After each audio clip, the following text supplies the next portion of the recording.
बांझ, सआदत हसन मंटो। मेरी और उसकी मुलाकात आज से ठीक 2 बरस पहले अपोलो बंदर पर हुई। शाम का वक्त था। सूरज की आखिरी किरणें समंदर की उन दराज लहरों के पीछे गायब हो चुकी थीं जो साहिल के बेंच पर बैठकर देखने से मोटे कपड़े की तरह मालूम होती थीं।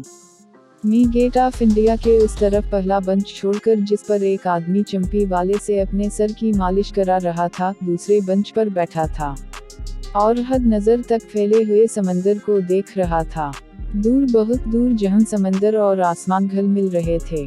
बड़ी बड़ी लहरें आहिस्ता आहिस्ता उठ रही थीं और ऐसा मालूम होता था कि बहुत बड़ा गुदले रंग का कालीन है जिसे अधर से अधर समेटा जा रहा है।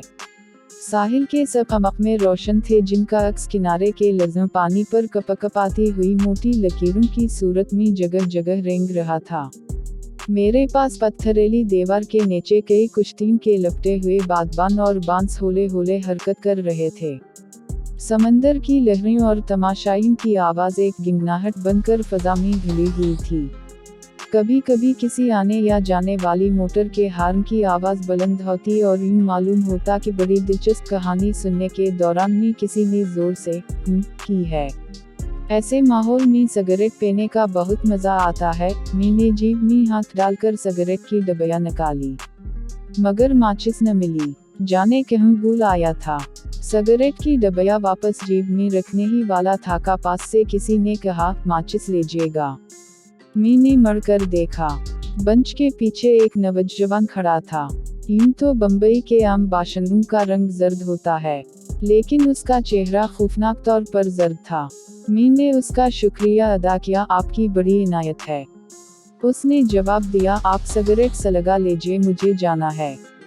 मुझे ऐसा महसूस हुआ कि उसने झूठ बोला है, क्योंकि उसके लहजे से उस बात का पता चलता था कि इसे कोई जल्दी नहीं है और न इसे कहीं जाना है।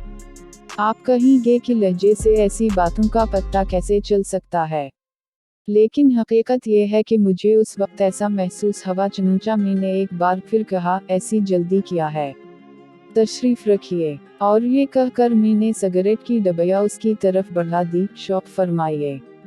उसने सिगरेट की छाप की तरफ देखा और जवाब दिया, शुक्रिया, मैं सिर्फ अपना बरान पिया करता हूँ। आप माने न माने, मगर मैं किस्मिया कहता हूँ कि उस बार उसने फिर झूठ बोला। उस मर्तबा फिर उसके लहजे ने चुगली खाई और मुझे उससे दिलचस्पी पैदा हो गई, इसलिए कि मैंने अपने दिल में कसद कर लिया था कि इसे ज़रूर अपने पास बैठाऊंगा और अपना सिगरेट पलवाऊंगा। मेरे ख्याल के मुताबिक उसमें मुश्किल की कोई बात ही न थी, क्योंकि उसके 2 जुमलों ही ने मुझे बता दिया था कि वो अपने आप को धोखा दे रहा है। उसका जी चाहता है कि मेरे पास बैठे और सिगरेट पिए, लेकिन बीच वक्त उसके दिल में ये ख्याल भी पैदा हुआ था कि मेरे पास न बैठे और मेरा सिगरेट न पिए। चुनांचे हूँ और न का ये तसादम उसके लहजे में साफ तौर पर मुझे नजर आया था। आप यकीन जानिए कि उसका वजूद भी होने और न होने के बीच में लटका हुआ था। उसका चेहरा, जैसा का मैं बयान कर चुका हूँ, बेहद पेला था। उस पर उसकी नाक, आंखों और मुंह के खतूत उस कदर मध्यम थे जैसे किसी ने तस्वीर बनाई है और उसको पानी से धो डाला है। कभी कभी उसकी तरफ देखते देखते उसके होंठ अभर से आते, लेकिन फिर राख में लपटी हुई चिंगारी के मानंद सो जाते। उसके चेहरे के दूसरे खतूत का भी यही हाल था। आंखें गुदले पानी की 2 बड़ी बड़ी बूंदें थीं जिन पर उसकी छदरी पलकें झुकी हुई थीं। बाल काले थे, मगर उनकी स्याही जले हुए कागज के मानंद थी जिनमें बोसलापन होता है। करीब से देखने पर उसकी नाक का सही नक्शा मालूम हो सकता था, मगर दूर से देखने पर वो बिल्कुल चपटी मालूम होती थी, क्योंकि जैसा कि मैं उससे पेशतर बयान कर चुका हूँ, उसके चेहरे के खतूत बिल्कुल ही मध्यम थे। उसका कद आम लोगों जितना था, यानी न छोटा न बड़ा। अलबत्ता जब वो एक खास अंदाज से, यानी अपनी कमर की हड्डी को ढीला छोड़ के खड़ा होता, तो उसके कद में नुमायां फर्क पैदा हो जाता। उस तरह जबकि वो एकदम खड़ा होता तो उसका कद जिस्म के मुकाबले में बहुत बड़ा दिखाई देता। कपड़े उसके खस्ता हालत में थे, लेकिन मेले नहीं थे। कोट की आस्तीनों के आखिरी हिस्से कसरत इस्तेमाल के बावजूद घस गए थे और फूसड़े निकल आए थे। कॉलर खुला था और कमीज बस एक और धुलाई की मार थी, मगर उन कपड़ों में भी वो खुद को एक बावकार अंदाज में पेश करने की सही कर रहा था। मैंने सही कर रहा था, उसलिए कहा कि उनका जब मैंने उसकी तरफ देखा था तो उसके सारे वजूद में बेचैनी की लहर दौड़ गई थी और मुझे ऐसा मालूम हुआ था कि वो अपने आप को मेरी निगाहों से उजल रखना चाहता है। मैं उठ खड़ा हुआ और सिगरेट सलगा कर उसकी तरफ डबिया बढ़ा दी। शौक फरमाइए, ये मैंने कुछ उस तरीके से कहा और फौरन माचिस सलगा कर उस अंदाज से पेश की कि वो सब कुछ भूल गया। उसने डबिया में से सिगरेट निकालकर मुंह में दबा लिया और इसे सलगा कर पीना भी शुरू कर दिया, लेकिन एकाएक ही इसे अपनी गलती का एहसास हुआ और मुंह में से सिगरेट निकालकर मसनूई खांसी के आसार हलक में पैदा करते हुए उसने कहा, क्यों निडर, मुझे रास नहीं आते, उनका तंबाकू बहुत तेज है, मेरे गले में फौरन खराशी पैदा हो जाते हैं। मैंने उससे पूछा, आप कौन से सिगरेट पसंद करते हैं? उसने ततला कर जवाब दिया, मैं दरअसल सिगरेट बहुत कम पीता हूँ, क्योंकि डॉक्टर अरोक ने मना कर रखा है। वैसे मैं 35 पीता हूँ जिनका तंबाकू तेज नहीं होता। उसने जिस डॉक्टर का नाम लिया वो बम्बई का बहुत बड़ा डॉक्टर है, उसकी फीस 10 रुपए है, और जिन सिगरेटों का उसने हवाला दिया इसके मुतालिक आपको भी मालूम होगा कि बहुत महंगे दामों पर मिलते हैं। उसने एक ही सांस में 2 झूठ बोले जो मुझे हज़म न हुए, मगर मैं खामोश रहा। हालांकि सच अर्ज करता हूँ, उस वक्त मेरे दिल में यही ख्वाहिश चटकीन ले रही थी कि उसका गुलाफ उतार दूँ और उसकी दरोगोई को बेनकाब कर दूँ और इसे कुछ उस तरह शर्मिंदा करूँ कि वो मुझसे मुआफ़ी मांगे। मगर मैंने जब उसकी तरफ देखा तो उस फैसले पर पहुंचा कि उसने जो कुछ कहा है उसका जुज़ बनकर रह गया है। झूठ बोलकर चेहरे पर जो एक सुर्खी सी दूर जाया करती है मुझे नजर न आई, बल्कि मैंने ये देखा कि वो जो कुछ कह चुका है उसको हकीकत समझता है। उसके झूठ में उस कदर अखलास था, यानी उसने इतने परखलूस तरीके पर झूठ बोला था कि उसकी मेज़ान एहसास में हल्की सी जंबिश भी पैदा नहीं हुई थी। खैर, उस किस्से को छोड़े, ऐसी बारीकी मैं आपको बताने लगूं तो सफ़ों के सिफहे काले हो जाएंगे और अफसाना बहुत खुश्क हो जाएगा। थोड़ी सी रस्मी गुफ्तगू के बाद मैंने उसको राह पर लगाया और एक और सिगरेट पेश करके समंदर के दिलफरेब मंजर की बात छेड़ दी।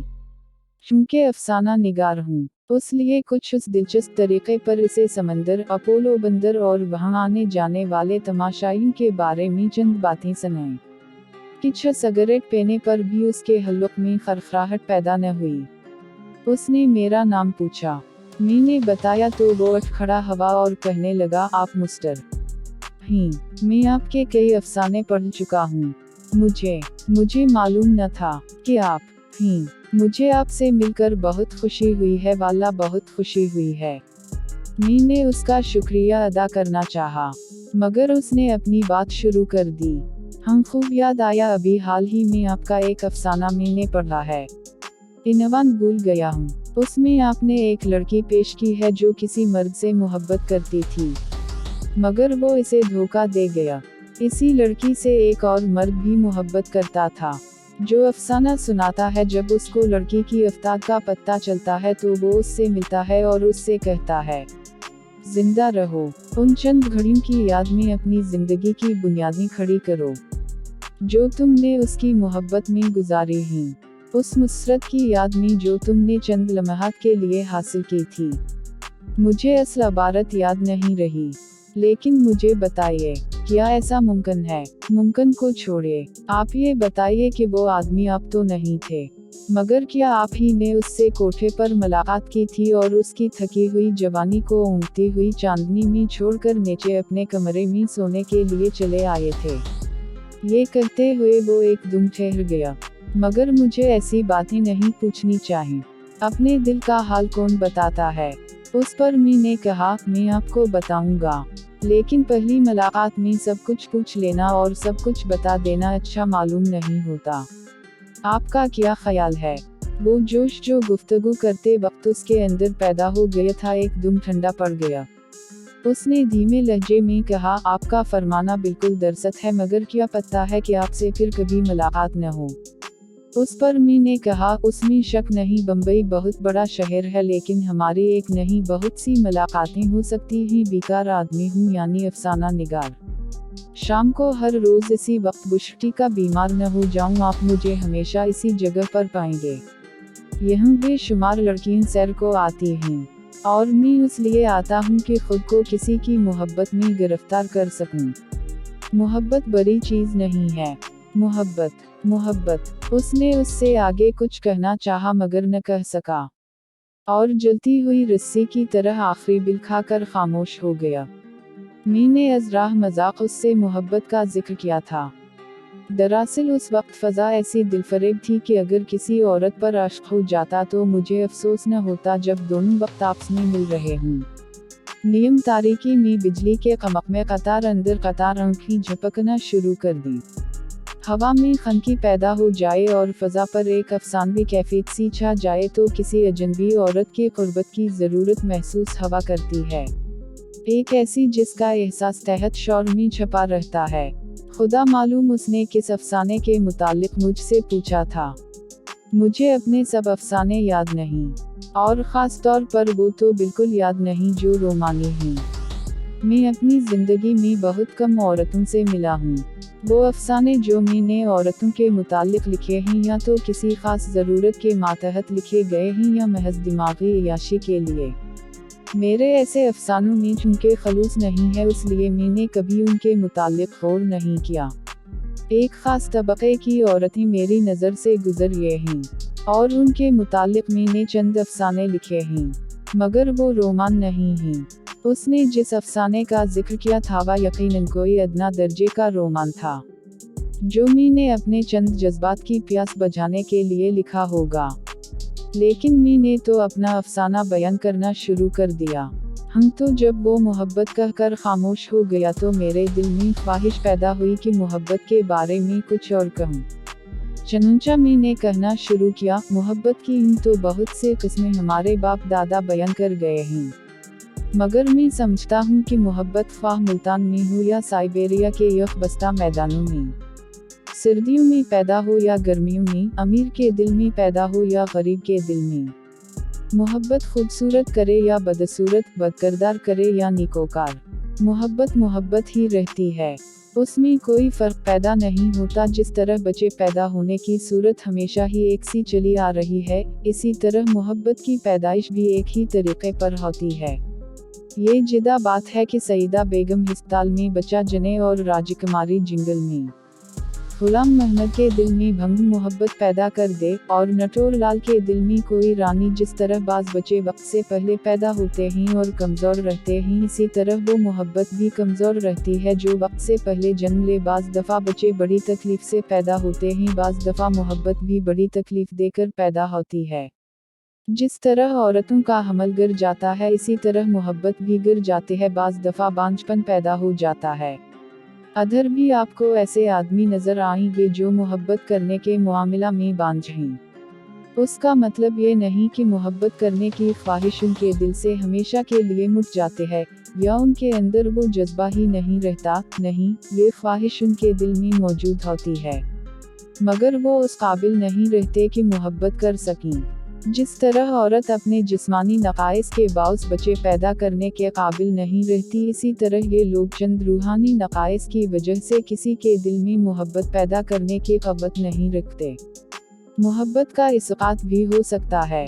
मुझे अपनी गुफ्तगू दिलचस्प मालूम हो रही थी, चुनांचे मैं उसकी तरफ देखे बगैर लेक्चर दिए जा रहा था।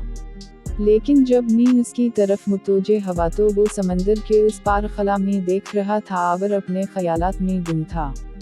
मैं खामोश हो गया। जब जोर से किसी मोटर का हॉर्न बजा तो वो चौंका और खाली अज़हन होकर कहने लगा, जी आपने बिल्कुल दरस्त फरमाया है। मेरे जी में आई कि उससे पूछूं। दरस्त फरमाया है। उसको छोड़िए, आप ये बताइए कि मैंने क्या कहा है। लेकिन मैं खामोश रहा और उसको मौका दिया कि अपने वज़नी ख्यालात दिमाग से झटक दे। वो कुछ देर सोचता रहा, उसके बाद उसने फिर कहा, आपने बिल्कुल ठीक फरमाया है। लेकिन खैर छोड़िए उस किस्से को। मज़ीद ऐसी कहानियाँ सुनने के लिए ویڈیو کو لائک کریں اور چینل کو سبسکرائب کریں۔ ملتے ہیں اگلی ویڈیو میں، تب تک کے لیے اللہ حافظ۔